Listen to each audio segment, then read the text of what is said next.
This is Marko. In this video I'm going to show you how to fix YouTube comments not showing up. So basically, of course, you need to open up your YouTube, and once you have opened up your YouTube, you want to go to, let's say, a short. Now, if you open it up and there are no comments, that can be for various reasons. Now, potentially all of the comments are just some type of hateful comment, the comments that are violating the YouTube guidelines. So maybe that's why they're not showing up. Other can be that the creator can have an option where it basically holds all the comments, and until they have approved some of the comments, no comments will be visible.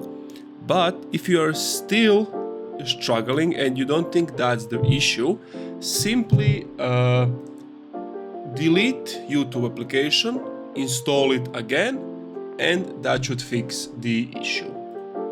And that's it. Thank you for watching this video. If you enjoyed, leave a like, comment, subscribe.